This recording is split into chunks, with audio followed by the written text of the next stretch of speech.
munaasabadaasi lagu soo magacaabayo ra'iisul wasaaraha cusub ee Soomaaliya waxa uu joogay mas'uuliyiin tira badan sida gudoomiyaha golaha baarlamaanka ee Soomaaliya Sheekh Aadan Maxamed Nuur Aadan Madoobe waxa kale oo joogay xubno kamid ah xukuumadda Djibouti wasiirka dhaqanka Ali Abdi Farah iyo wasiirka awqaafta iyo arrimaha islaamka marka hore waxaan mahadcelinaynaa Allah subhanahu wa ta'ala نوفي هؤلاء ثم وحنا هذا لنا دولة جيبوتي شعب أي حكومة بقيادة فخامة الرئيس معلوم الجلة وزير ربي أنتي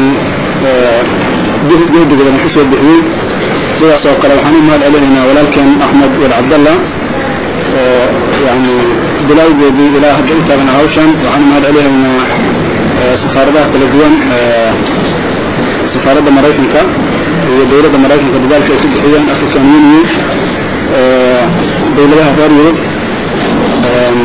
لما أنت قاعد كدوزتي شعب كصومالي لمان اللي جانا يومحن كورة مرحبا حكومة مدينة قرن أو إيه هي ولكن بدنيا بقلان كشعب المدينة الجمهورية وجدنا ما في واحد هاي مقعدس في رئيس الوزراء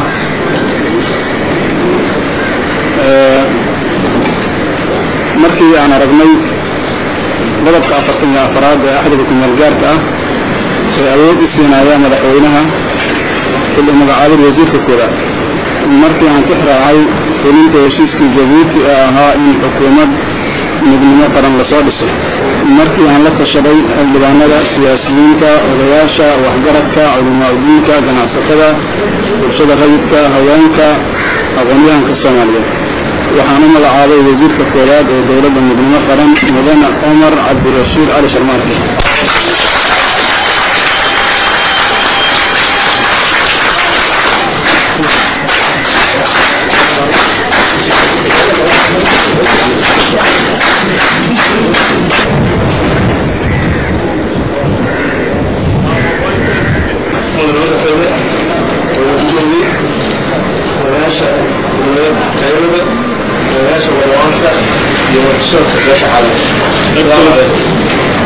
سألتم حاشرة في هذا الضرب والعائسة عديم العظيم شرف وزير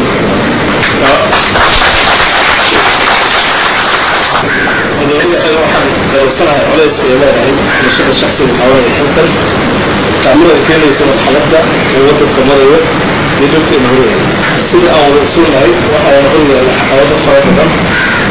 وحاسب لنا جداب السبب أمور الوجود سلا زرت طبعا ظل قاعدة يحكينا على الشقيمة وأن درس محنا النقطة عليها حولها وذلك الله يهوان دكتور الله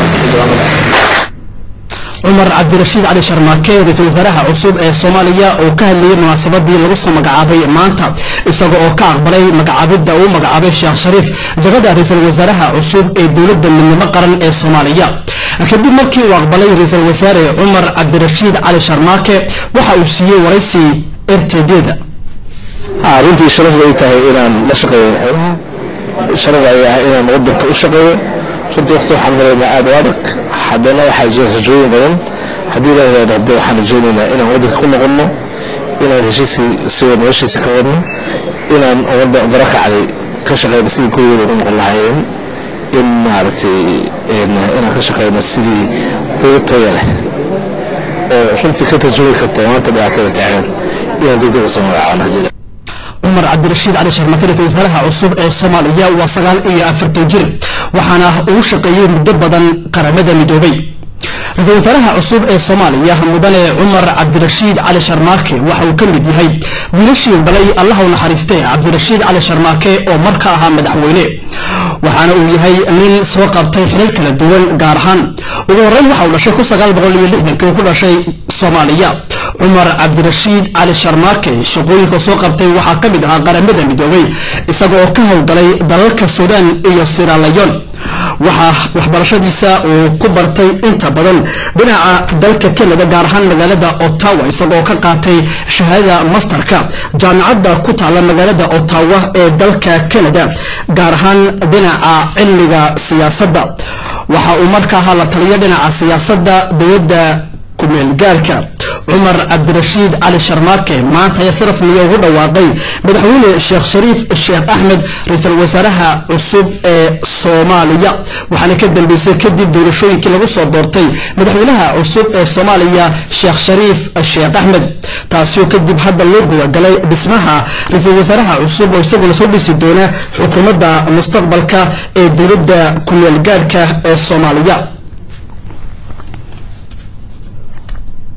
munaasabadaasi maanta lagu soo magacaabay ra-iisul wasaaraha cusub ee Soomaaliya waxa uu joogay mas'uuliyiin tiro badan gaar ahaan dhinaca TFG dowladda ku meel gaarka waxa ka joogay gudoomiyaha golaha baarlamaanka Sheekh Aadan Maxamed Nuur Aadan Madoobe ayaa isaguna uga waramay suxufiyiinta magacaabida ra-iisul wasaare Cumar Cabdirashiid Cali Sharmaake runtii aad aan u faraxsanahay madaxweynaha wadatashiga ballaaran uu sameeyay iyo magacaabista uu ku magacaabay Mr. Cumar Cabdirashiid waan soo dhaweynayaa marka kulli kasta go'aanka baarlamaankiisa iska leeyahay laakiin aniga ka shakhsiyan gudoomiye baarlamaan Aadan Maxamed Nuur ahaan arintaas waa soo dhaweynayaa waxaan u arkayaa in lagu toosay sawaabka yani aaminsanahay waxaan rabaa inaan uga faa'iideysto saxaafadan berri baarlamaanka arinta wasaaraha waxa la rabaa in baarlamaanka la hor imaan doono sida madaxweynaha iyo sheegay dokumenti uu soo wareejiyay marka inaad gacan ugu siisaan baarlamaanka aad TV-yaha iyo idaacadda ugu sheegtaan beri 4 saac subaxnimo mise 10 subaxnimo guriga ummadda ayaa baarlamaanka soo imaanaya sida ra'iisul wasaaraha go'aheed loo siiyo yani hulitaankii dawladda looga fasaxay taas inaad gacan ugu siisaan idin ka codsanayaa waan ku faraxsanahay Sheekh Aadan Maxamed Nuur Aadan Madoobe gudoomiyaha golaha baarlamaanka oo la hadlay saxaafadda kadib magacaabista ra-iisul wasaaraha cusub ee Soomaaliya maanta loo magacaabay Cumar Cabdirashiid Cali Sharmaake geestiisa Axmed Walid Cabdallah ergeyga ugu qaabilsan qaramada midoobay arrimaha Soomaaliya ayaa soo dhaweeyay magacaabida ra-iisul wasaare Cumar Cabdirashiid Cali Sharmaake أحمد ولد عبد الله إرجع قرمدا مدوبي أربعة صومالية ومدة بدل لسه تابعة النبض الصومالية وحولي مجا عبدا آدم صدوبي شيخ شريف شيخ أحمد وحاو دورتي من آد الداير ولد دادية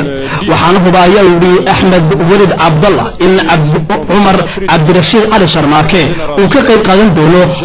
تابقا قادنا عدي بدسكا دالكا الصومالية حدان هاي قرمدا مدوبي وحان صدوبي لنا مجا عبدا لو دورتي مدن عمر عبد الرشيد علي شرماكي جغدا رئيس الوزراء عصب الدولة من مقرن الصومالية xafladaasi maanta lagu soo magacaabay ra'iisul wasaaraha cusub ee Soomaaliya oo ka dhacday goobta ku degan yahay Jabuuti Sheekh Shariif Sheekh Axmed madaxweynaha Soomaaliya waxa kale oo uu joogay qaar ka mid ah xildhibaanada golaha baarlamaanka iyo bulshada rayidka wariyaasha RTD ee munaasabadaasi guddoonka ahaa ayaa weydiiyay sawirkan iyaguna qaar ka mid ah xildhibaanada golaha baarlamaanka iyo bulshada rayidku magacaabida ra'iisul wasaare Cumar Cabdirashiid Cali Sharmaake والله horta xaflad fiican baa dhacday waxaan ilaahay ka baryaynaa muddo dheer ay Soomaaliya dhibaataysnayd in ilaahay uu ka dhigo ninkii lagu dagaa waayo Sheekh Shariif waxay moodaa in la wada jecel yahay laguna ixtiraamayo loona ogol yahay jannada maanta loo magacaabay madaxweynimada ah xulashada uu xushay prime minister kan cusub waa nin Soomaaliya wada garanayso وأنا أبيه من عانا هذا دلائي وشرفت الصومالي هكنا إذا مركانا وأنا دلنيرا وحبرتي ما أنت قربها كصلابتي ورجينا مركزك النوع عاصو كذا تهديل لودي ولا السيوف فرصت في عن ومدة يعني وحي برتين دون دجان إن لقد بحدون حرج كان وين مدة دير مسوي هيستي ورجينا عمر إنه نقدر نكي محاكو دها Soomaaliya ka bixin lahaa dhibaatada waxafladana sida loo soo agaasimay iyo sida loo habeeyay aad u qurux badneed waxaan Soomaaliya ugu baaqaysaa ninka wada shaqeey waxaan ugu baaqaynaa wixii khilaafaad ah dhexdeena inaan iska ilowno wixii aan isku haysan jirnay muddada dheer inaan ka baxno oo aan runtii noqono dad maxaan ku dhahaa waxaan moogtahay xallin karaaya waayo khilaafka dhexdeena waa wax anagu inaan ka wada hadal loo baahan nahay haddii la helo marka dad hoggaan ah oo hogaankooda noqon karayaan hogaan cadaaladeed oo sax ah waxaan rajaynaynaa in ay noqdaan dadkii ka bixi lahaa dhibaatada lagu jiro waxaan leenahay Cumar in la shaqeeyo gacan buuxdana la siiyo Soomaalina wada shaqeeyo isna Soomaali noqdo ma sha Allah aad iyo aad baan ugu faraxsanahay Cumar Cabdirashiid Cali Sharmaake waxa dhalay madaxweynihii labaad ee Soomaaliya sidaan hadda warkaynana waa nin dhalinyaro ah madaxweyne Sheekh Shariif Sheekh Axmed Sheekh Maxamuud isna waa dhalinyaro